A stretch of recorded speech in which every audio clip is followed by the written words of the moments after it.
झुमका काले। मेरी हिंदी कक्षा हिंदी पथ में आपका स्वागत है। चैनल पर अगर आप नए हैं तो इसे सब्सक्राइब कर दीजिएगा, बेल आइकॉन प्रेस कर दीजिएगा ताकि मेरी कक्षाएं यूं ही आपको मिलती रहें। जैसा कि आप जानते हैं कि मल्हार कक्षा 6 और कक्षा 7 के सभी लेसन्स मैंने अपने चैनल में बना रखे हैं। आप जाकर वहां देख लीजिएगा अगर आप इस कक्षा से संबंधित हैं तो। और अब बारी है कक्षा 8 मल्हार की। जी हाँ, मल्हार कक्षा 8 की जो किताब है एनसीईआरटी की किताब है, ये सीबीएसई के स्कूलों में चलती है और इसके सभी लेसन्स जो हैं बहुत ही प्यारे हैं, कविताएं भी हैं, कहानियां भी हैं, सभी कुछ है इसमें। और ये नई शिक्षा नीति के तहत बनाई गई किताब है, बहुत ही प्यारा इसमें संकलन आपको देखने मिलेगा। तो चलिए शुरू करते हैं। आज का पहला पाठ है स्वदेश, जो कि है एक कविता जिसे लिखा है गया प्रसाद शुक्ल सनेही जी ने। गया प्रसाद शुक्ल सनेही जो है ना, उन्होंने ये जो कविता लिखी है वो तो देश प्रेम से संबंधित है ही, राष्ट्रभक्ति जगाती है ये कविता। देश के प्रति सर्वस्व न्यौछावर करने और देश के प्रति कृतज्ञता व्यक्त करने का भाव जगाती है ये कविता। ये जो सनेही जी जो है ना, उन्होंने ब्रज भाषा से शुरुआत की और बाद में हिंदी की खड़ी बोली में उन्होंने बहुत ही खूबसूरत रचनाएं की हैं। और ये खुद बताते हैं कि इन्होंने सनेही के अतिरिक्त अपना उपनाम त्रिशूल भी रखा सरकारी नौकरी की चलते हुए। सरकारी नौकरी की कुछ बाध्यताएं रही होंगी जिसके कारण उन्होंने ये उपनाम रखा था। और इन्होंने बहुत सारी रचनाएं की हैं। 1833 से 1972 तक के इनका काल रहा है, जीवन काल रहा है। और इन्होंने मजदूर, सामाजिक कुरीतियों पर, राष्ट्रभक्ति पर इन्होंने बहुत सारी कविताएं, बहुत ही खूबसूरत कविताएं की हैं। त्रिशूल तरंग, राष्ट्रीय मंत्र और कृषक क्रंदन इनकी मुख्य रचनाएं हैं, काव्य संकलन है। तो चलिए आज इनकी एक कविता हम देख रहे हैं। मैं आपके लिए कविता का यहाँ वाचन भी कर देती हूँ और कविता आपको यहाँ दिखाई देगी, आप देखते चलिए। उस कविता का भावार्थ, अर्थ या व्याख्या मैं आपको बताते चलूंगी। वह हृदय नहीं है, पत्थर है जिसमें स्वदेश का प्यार नहीं, जो जीवित जोश जगा न सका उस जीवन में कुछ सार नहीं, जो चल न सका संसार संग उसका होता संसार नहीं, जिसने साहस को छोड़ दिया वह पहुंच सकेगा पार नहीं, जिससे ना जाति उद्धार हुआ होगा उसका उद्धार नहीं, जो भरा नहीं है भावों से बहती जिसमें रसधार नहीं, वह हृदय नहीं है, पत्थर है जिसमें स्वदेश का प्यार नहीं, वह हृदय नहीं है, पत्थर है जिसमें स्वदेश का प्यार नहीं, जिसकी मिट्टी में उगे बढ़े पाया जिसमें दाना पानी, है माता पिता बंधु जिसमें हम हैं जिसके राजा रानी, जिसने की खजाने खोले हैं नवरत्न दिए हैं लासानी, जिस पर ज्ञानी भी मरते हैं जिस पर दुनिया है दीवानी, उस पर है नहीं पसीजा जो क्या है वह भूखा भार नहीं, निश्चित है निस्संशय निश्चित है जान एक दिन जाने को, है काल दीप जलता हरदम जल जाना है परवानों को, सब कुछ है अपने हाथों में क्या तोप नहीं तलवार नहीं, वह हृदय नहीं है, पत्थर है जिसमें स्वदेश का प्यार नहीं, वह हृदय नहीं है, पत्थर है जिसमें स्वदेश का प्यार नहीं। जैसा कि वाचन से ही आपने समझ लिया है कि ये देशभक्ति पूर्ण कविता है, स्वदेश इसका शीर्षक ही है। तो चलिए हम इसका अर्थ देख लेते हैं। वह हृदय नहीं है, पत्थर है जिसमें स्वदेश का प्यार नहीं। कवि कहते हैं कि ऐसे इंसान का हृदय जो है वह पत्थर का है ना, पत्थर दिल है वो इंसान जिसमें अपने देश के लिए प्यार नहीं है, इज्जत नहीं है, सम्मान नहीं है ना। हर इंसान जो होता है अपने देश के लिए उसके मन में जज्बात होते ही हैं, भावनाएं होती ही हैं, देश प्रेम होता ही है। और अगर जिसके हृदय में ये नहीं है ना, तो वो हृदय जो है हृदय नहीं कहलाने के योग्य है, बल्कि वो पत्थर है। जो जीवित जोश जगा न सका उस जीवन में कुछ सार नहीं।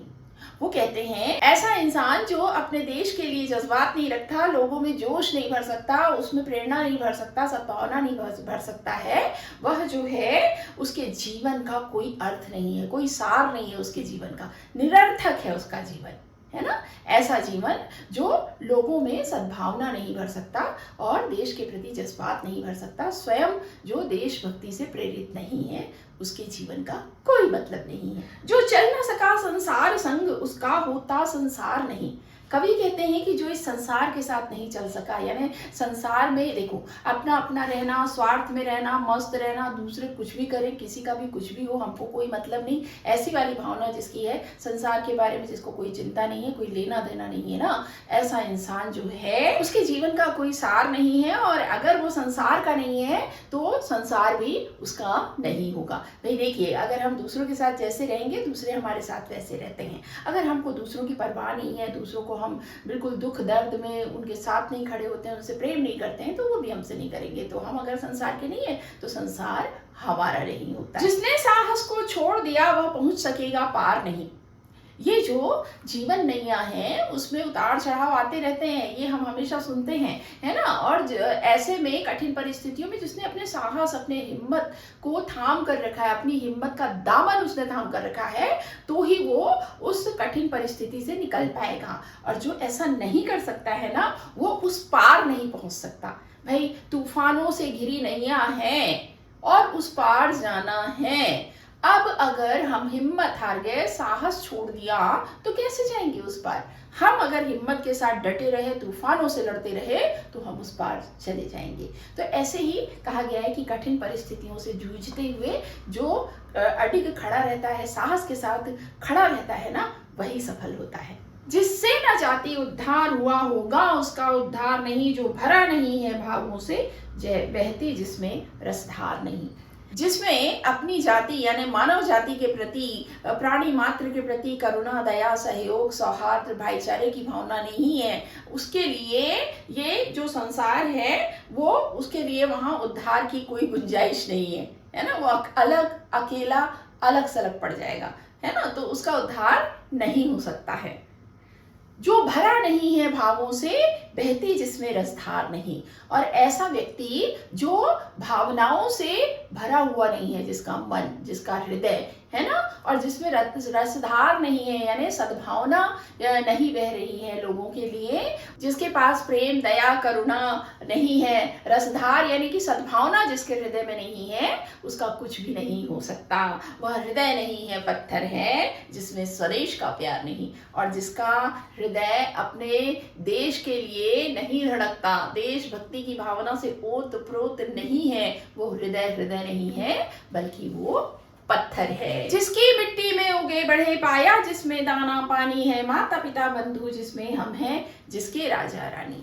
अब यहाँ कवि देखिए कितनी अच्छी बात कह रहे हैं कि जिस मिट्टी में हम पले बढ़े हैं खेल कूद कर, है ना, और यहाँ का दाना पानी खाया है, यहीं का पानी पिया है, जल पिया है, यहाँ की नदियों का, और यहाँ के खेतों में उपजा हुआ अन्न हमने ग्रहण किया है, उससे हमारा पेट भरा है ना। तो यहाँ का दाना पानी भी हमारे लिए है, हमने लिया है, खाया है, पिया है, और यहीं की मिट्टी में खेल कूद कर हम बड़े हुए हैं। वो कहते हैं कि हमारे माता पिता बंधु परिजन सब कुछ यहीं पर, इसी मिट्टी पर जन्मे हैं, यही मेरी मिट्टी है, और हम यहाँ के स्वयं राजा हैं, है ना, राजा रानी की तरह हैं। यानी हमको यहाँ पर सब कुछ, सम्मान, प्यार, स्नेह, रुतबा, सब कुछ यहाँ पे इसी मिट्टी पर, इसी देश पर मिला हुआ है। जिसने की खजाने खोले हैं, नवरत्न दिए हैं लासानी, जिस पर ज्ञानी भी मरते हैं, जिस पर है दुनिया दीवानी। अब यहाँ भारत भू का गान कर रहे हैं सनेही जी। वो कहते हैं जिसने की खजाने खोले हैं,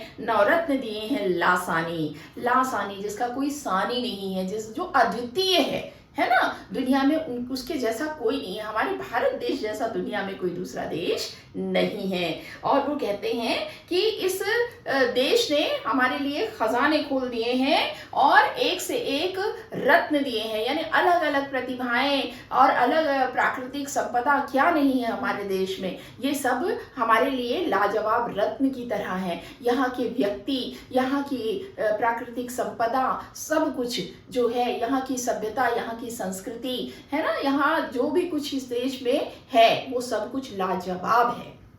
जिस पर ज्ञानी भी मरते हैं, जिस पर है दुनिया दीवानी। वो कहते हैं कि ये ऐसा लाजवाब देश है कि यहाँ की उपलब्धियां दुनिया को आकर्षित करती हैं, दुनिया वाले इस पर मरते हैं और पूरी दुनिया इस देश की उपलब्धियों की, इस देश की विरासत की दीवानी है। उस पर है नहीं पसीजा जो, क्या है वह भूखा भार नहीं, निश्चित है निस्संशय निश्चित है जान एक दिन जाने को। वो कहते हैं कि इतना महान जो देश है उस पर भी जो नहीं पसीजा है, यानी उस पर भी जिसको श्रद्धा नहीं है, भक्ति नहीं है, देश प्रेम नहीं है जिसके अंदर में, तो वो इंसान तो व्यर्थ ही जी रहा है, वो धरती का बोझ है। ऐसा व्यक्ति क्या धरती का बोझ नहीं है जो अपनी मातृभूमि के लिए, अपने देश के लिए जज्बात नहीं रखता, प्यार नहीं रखता। सनेही जी आगे कहते हैं कि ये बात तो निश्चित है, तयशुदा है और निस्संदेह ये बात तयशुदा है कि हम सभी को एक ना एक दिन जाना है। जो पैदा हुआ है वो यहाँ से जाएगा, जान तो एक दिन जानी ही जानी है, लेकिन ऐसी जान किस काम की जो देश के काम ना आए। है काल दीप जलता हरदम जल जाना है परवानों को। देशभक्त जानते हैं कि काल का दिया जो है वो तो जल ही रहा है और वो परवाने की तरह वहां मंडराते हैं। देश के लिए मर मिटने की नौबत जब आती है तो वहां अपना सर्वस्व देने के लिए जो आगे आते हैं ना, वो ये जानते हैं कि काल का दीपक जल रहा है और वो परवाने की तरह उस दीपक के इर्द गिर्द मंडराते हैं, स्वयं को मृत्यु के लिए समर्पित कर देते हैं। अगर देश की बात आती है, देश की सुरक्षा की, देश की आन बान शान की बात आती है, तो ऐसे मतवाले परवाने जो हैं वो स्वयं उस दीपक के, काल के दीपक के इर्द गिर्द मंडराने लगते हैं, यानी अपनी शक्ति, अपने शौर्य का प्रदर्शन करके देश की रक्षा करते हैं। सब कुछ है अपने हाथों में, क्या तोप नहीं, तलवार नहीं, हमारे पास क्या नहीं है। देखिए हमारे देश की सेना जो है, देश के सिपाही हैं, या देश पर जब बाहरी आतताइयों ने आक्रमण किया तो इतिहास इस बात का साक्षी है कि देश की सुरक्षा के लिए तीर तलवार लेकर, तोप लेकर हमने उनका सामना किया है। तो क्या नहीं है हमारे इतिहास में भी और मौजूदा परिस्थितियों में भी हम सक्षम हैं अपने देश की सरहदों की रक्षा करने के लिए। वह हृदय नहीं है, पत्थर है जिसमें स्वदेश का प्यार नहीं। और ऐसा आह्वान करते हैं कि तुम्हें भी ये जज्बा अपने अंदर जगाना होगा, क्योंकि वो हृदय नहीं है बल्कि वो पत्थर ही कहलाएगा अगर उस हृदय में देशभक्ति की भावना नहीं भरी है, देश प्रेम की लौ नहीं जगमगा रही है, तो ऐसा हृदय नहीं है बल्कि पत्थर है। तो देखा आपने कितना प्यारा ये संदेश है, कितना प्यारा ये आह्वान है, देश के लिए देशभक्ति का जज्बा जगाने वाली ये कविता है। तो आज इस कविता के साथ ही हो गई है शुरुआत मल्हार कक्षा 8 की। आगे के लेसन भी मैं आपके लिए लेकर आऊंगी और इसका अभ्यास कार्य जो है ना उसके भी लिए मैं आपसे दोबारा मिलूंगी। देखिए एक ही क्लास में अगर सब कुछ समाहित करने जाऊंगी ना तो बहुत लंबी क्लास हो जाएगी, तो आप धीरे धीरे ग्रहण करते जाइए। आज हमने एक्सप्लेनेशन देख लिया है, अगर आपने इसको अच्छे से समझ लिया तो फिर तो छोड़िए, कुछ भी आ जाए, कहीं से भी आ जाए, आप कर लेंगे। रही पुस्तक के अभ्यास कार्य की बात तो वो भी हम करेंगे। तो चलिए मिलते हैं अगली कक्षा में। आने जाने का सिलसिला बरकरार रखिएगा। चैनल पर नए हैं तो इसे सब्सक्राइब कर लीजिएगा, बेल आइकॉन प्रेस कर दीजिएगा ताकि यूं ही हमारी मुलाकात होती रहे। तो मिलते हैं, तब तक के लिए स्वस्थ रहिए, मस्त रहिए और दीजिए अनुमति हिंदी पद से अपनी काले मैम को नमस्कार।